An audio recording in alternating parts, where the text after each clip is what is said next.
Yo! What's up mga boss? Meron naman tayong bagong video. Sa video natin ngayon mga busing, ito, gawa tayo ng koi fish mga busing. Yan. Gawa sa kahoy busing. Siyempre kakat natin gamit itong Scrollsaw machine. Ayan. Ano pang hihintay natin? Let's go!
Ito na mga busing at natapos nating iliha at natapos na din ang lagyan ng masking tape.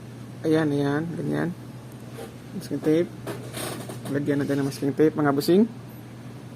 Sunod natin gagawin is unahin natin magpintura ng color blue dito sa perimeter niya mga busing. Ayan, color blue, right.